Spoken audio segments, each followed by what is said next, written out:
Hey everybody, Nick here, and I want to do a quick comparison for you with two Casio PRW watches that I've been looking at lately. Ever since doing my review of this guy, the Casio ATC-1200 from my childhood, I've been interested in seeing what they're doing in the modern PRW line. And I do love a lot of Casio's stuff, and so, that's Casio Oceanus, by the way, and so I figured I'd give it a shot.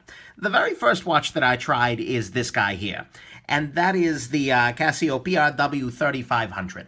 And it's a very nice watch. It's got a lot of the features you want. It's got your barometer, your altimeter, whatnot. But the thing is, it is absolutely huge. I've not taken out any links or something, so it doesn't fit me well. But if you just take a look at it on my wrist, it's very clear that it doesn't fit me well either. I put this on, showed it to my fiance, and she just kind of laughed. And I agreed, because, oh my God, is this thing thick. It is thick enough that they need to provide this extra bit of padding under here for your wrist. Just to give you a sense of the size here. Here is a US quarter on top of this watch. And here is a US penny looking at the side of it. This is a very, very big and thick watch. And so it became very clear to me that the 3500 wasn't going to happen. So I did a little more research, and I found out about this little guy. And this is the PRW3000. The 3000 actually has the exact same kind of module on the inside here. So all the electronics are identical in these two watches. The difference is just in the case.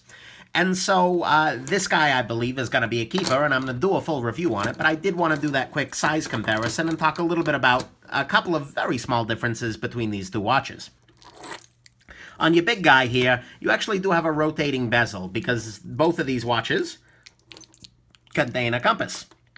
So that direction is due east. And so, you can set it like that, and that way you remember what your compass reading was.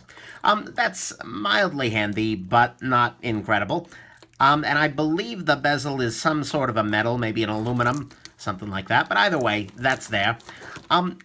The other big difference, and this guy doesn't have a rotating bezel, the other big difference here is that this guy, the big one, actually has a 200-meter water resistance versus this guy, which is only 100 meters.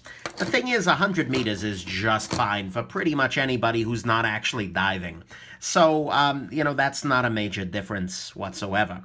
And then finally, I do want to point out that the viewing angles are much better on this big guy. I believe it's using a slightly newer display technology, perhaps. Or maybe it's just the way that the case has been done. Maybe it's anti-reflective or something like that. But either way, it's much easier, and maybe you'll be able to see this. You lose track of the time more quickly when you're tilting with the small guy. Same thing on this side here. So anyways, those are really the only differences between these models. Is this guy goes deeper, it's got the rotating bezel, and it's got a little bit more readability to it. This guy is much smaller and actually looks like a reasonable watch on my hand.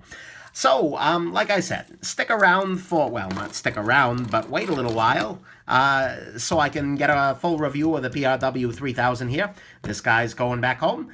And there you go. I hope this has been interesting for you, and have yourselves a great rest of your day.